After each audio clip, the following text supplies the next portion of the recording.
still a monster. I've been waking up and watching all these analyzing evil videos. A genius in several ways. But if you get a chance, you definitely should watch them. I watched one on Hannibal Lecter last night that was like an hour and some change long. This one's on a James Bond villain. I randomly watched all the new James Bond movies last time I got hurt when I pulled my calf. They were okay. Don't know if I'd recommend. I like that this hat's corduroy, but I don't like how big it is. I think I'm gonna buy a new hat today. Like, I just got this hat at Target the other day. I think it was like 15 bucks too. Kind of regret it. So yeah, probably a thrift store day today. Where I have the phone wedged, if I turn the AC on, it's gonna like probably muffle the audio. So I'm just gonna melt as I drive down the road. So I'm gonna go get my fancy breakfast. It's not super fancy. It's not like caviar waffles or something like that. I always say it's fancy because they put like cucumber and mint in the water, and like that's not the thing I've ever been exposed to before, like moving to California and having like enough money to pay my bills and do other stuff. I feel like this is the first time in my life that I've ever been like not 3 checks away from having a foot in the poorhouse. Like, I feel like even when I was working construction and like making what I considered okay money at the time, but still like never only working 40 hours. And then it was like an hour and a half commute there. It was a terrible job. But it's like, with all the bills and stuff that I had to pay and having to get food and all that stuff, I'd say like, yeah, missing 3 paychecks pretty deep. You're starting to like really dig into your savings. And I wasn't a big spender. I've always been pretty low maintenance. It's just, yeah, entry-level jobs really aren't the move. And even though I worked at that company for 4 years and did move up and did get raises and stuff like that, it seems like for the past 10 years, the level that you're getting raises is about equal to like the level that the dollar is getting less valuable. So you're just kind of like, oh, I got promoted to the same. So yeah, this is the second time that I'm getting this fancy breakfast this week. Usually I only do it one time. And I feel pretty darn good about it. I'm hurt. I'm going to spoil myself. I do think I'm going to be able to skate a little bit earlier than I anticipated. I was saying it's probably going to be a 3-week to a 1-month injury. And it might end up being like a 2-week, 2.5-week injury. So that'd be really sick. But it'll give me a chance to post more on this channel.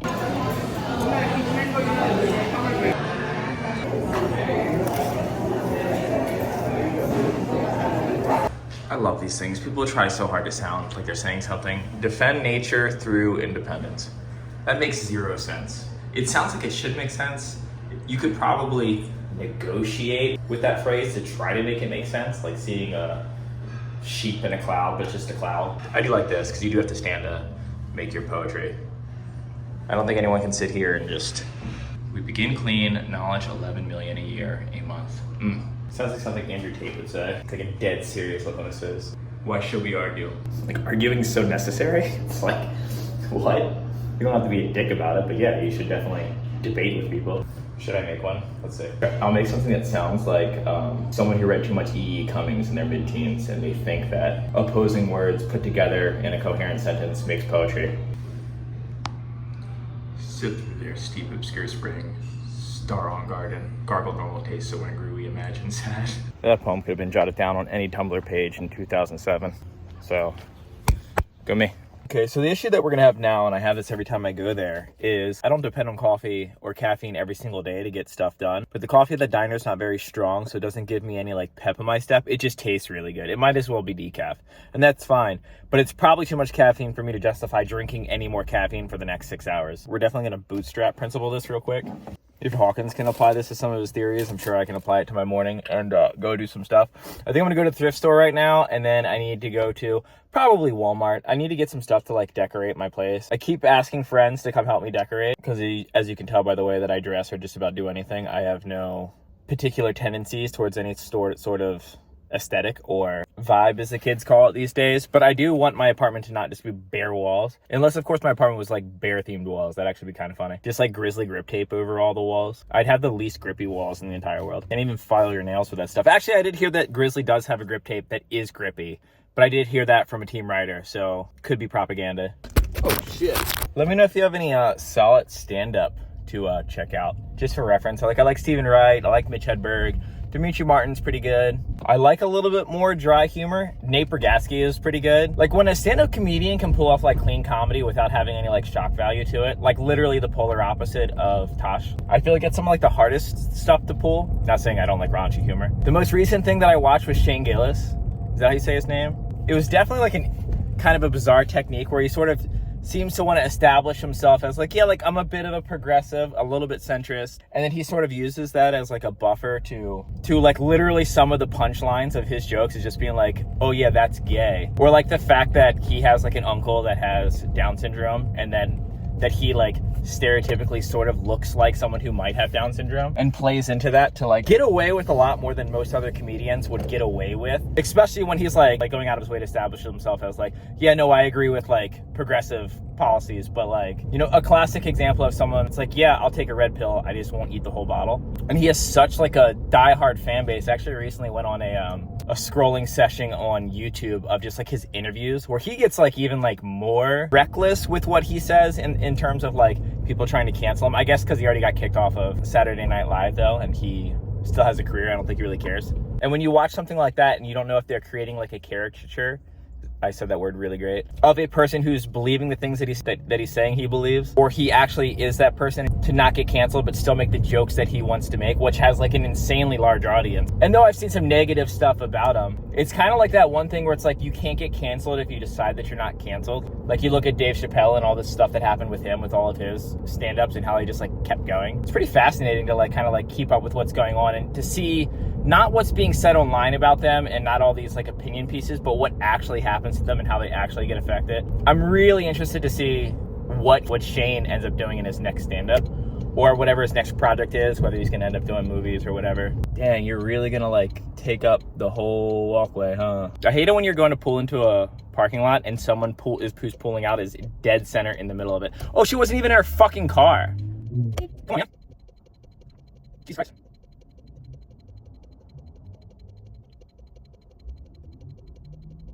Time lapse of me being fucking annoyed. Go, you idiot. Jeez. Like, I don't really get road rage that much anymore. Like, traffic doesn't really get to me.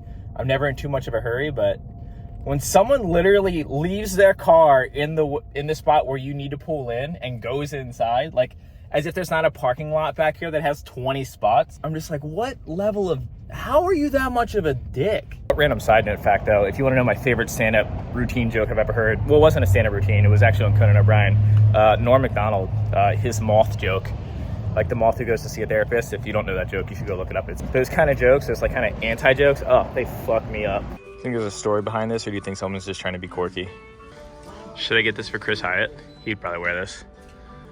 Jesus Christ. Someone put like many minutes into the side of this shirt to make it look worse than it already was. I love shirts for jean companies. It's like when Globe made skateboards or Habitat made skate shoes.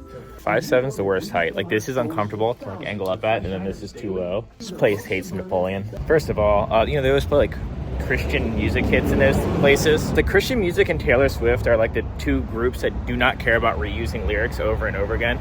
Just like the same line rhyming with the same line from a different song. Like, plagiarism is inevitable, but plagiarizing your own songs is just kind of crazy to me. I also think I developed a little bit of a theory on Gen Z fashion right now.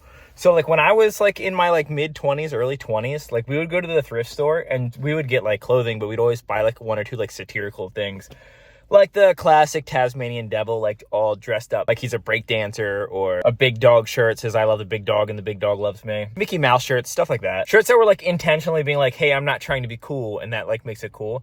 And I feel like maybe some Gen Zs, like as they were growing up, they saw that and were like, oh, that is cool. And it seems to me that the Gen Z fashion right now is literally 100% just thrift store on shuffle with specific leanings. Personally, I think like the satirical outfits is kind of played out. When I first saw a couple of them, I was just like, oh, all right. Like, but then as like silly as it sounds, like when everyone started doing it, I was just like, oh, this is fucking annoying at this point. And dressing like you were in high school in the year 2002 and you didn't know which lunch table to sit at, so you just wore something from each clique. Like, oh, like I got the studded belt, but I also got the lacrosse jersey shirt and my camo hunting hat with rings on my fingers, a dangly ear piercing, and a mullet. Which sounds like it'd be like a pretty unique thing, but not when every single person is like kind of like rocking that exact aesthetic. And I 100% blame millennials going to thrift stores for it. I think that's where it started and it just got out of control.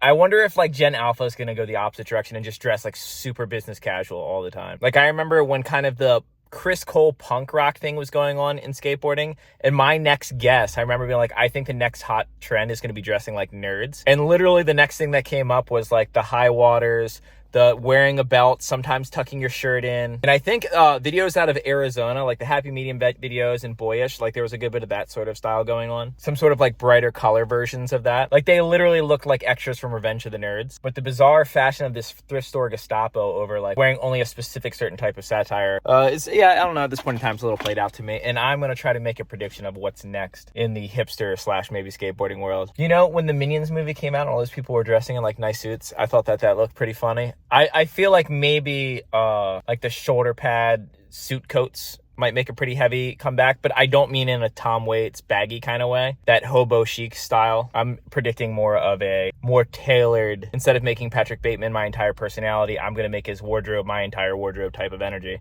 Which of the two is worse? Probably the mythologizing yourself as a psychopath is probably worse. But like that ritzy New York, not tech bros, what were they called? Finance bros, I guess, back then. I think that's going to be Gen Alpha's shtick. I don't actually think that's what it's going to be, but it definitely seems like we're just regurgitating everything right now. I think millennials were just like so hyped on nostalgia that we just like stained the generation under us to just be a chaotic version of a nostalgia. It'd actually be nice if like one of the next big fashion trends is just something no one saw coming, something that hasn't been done, not a reimagined version of a failed fashion of the past. Because that's really what it is. Like this thrift store style of stuff isn't like they're dressing like cool people's dress in the late 90s, early 2000s. They're dressing like casual people who don't necessarily fit in, who try to add a sense of style to it. This is coming from someone who doesn't know anything about fashion, as you can clearly tell. But I am amused by it. I don't partake, but I'll spectate a little bit. Let's go to like a big conglomerate store so I can get some stuff from my house. Ugh, is that what I want to do? I kind of want to go to Cherry and push around and see how my calf is. I'll be right back. Okay, so I might not go to the skate park right now. I have to poop, but I don't know how bad I have to poop. I obviously just went when I was at that diner because I made that great poetry. But like I feel like I might have to right now, and like a good indicator, and this is just probably not anyone's favorite subject, but I don't know if you ever noticed, the less your farts smell like fart and the more your fart smells like poop, the closer you are to poop. Which you might think they all smell poopy. No, they don't. I barely have a sense of smell, and if I can tell the difference, you definitely can tell the difference, and you're in denial, so you need to suck it up. This isn't the kind of information that people tune into vlogs to hear discussed, but here we are. Like maybe I'll drop in for a quick dip. Just like a quick little slappy crook, kickflip, board slide, just to see how they feel. I don't know. There's a bathroom right there, but it's in a Rite Aid, and you gotta like get a key. I don't feel like dealing with that. So my board is in incredibly terrible shape. Intentionally, because I know if I set up a new board, I'm gonna be really tempted to skate. Just be super mellow, feel out my calf. Probably not gonna film any of this correctly. I'm bad at selfie-filming. That was suspicious. Slide and crooks usually the go-to warm-up.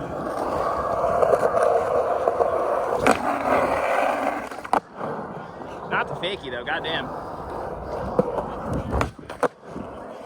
That felt okay. I'll do one more lap, just because it didn't hurt.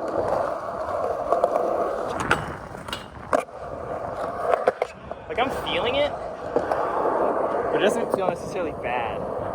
It feels not even tight, but I do, like, feel my calf. I don't know how to film this.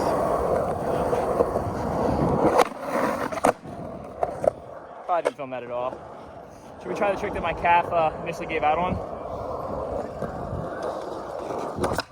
I swear I landed that nollie tread. I just pressed on record as I did it. Not that it matters at all if I did a not black on nollie tread. Probably not something any skater would lie about, and this was like the first one. That's all I wanted. I talked about this before, like going to a new skate park. I always have to like poop like a little kid, but I'm so excited to skate right now. Like, I definitely got to go. But also, should not be skating. Didn't hurt, but I feel it, so be an adult and walk away. So the medicine that I took that caused my calf injury, basically it was an antibiotic that evidently attacks tendons or something like that. And I ended up just skating while I was still on the medicine and pulled it. It can stay in your body up to 6 months. And I mean, I only took it a couple weeks ago. So I'm going to really baby myself. I'm going to try to do a lot of like strength training just because this is the year that I can't like ignore anything. I'm over the arc of being able to just like push through stuff. My body will not keep up with what my mind wants it to do. So we're gonna go home, do some editing, and then I gotta do laundry and stuff. Luckily, like my place is right next to a laundromat, which is super convenient. I mean, like literally, my weak ass could throw a 20-pound weight to the front door of this laundromat, so it's super close, really convenient. Not as convenient as having an in-unit washer and dryer, but we're in Long Beach, and those don't really exist unless you're rich.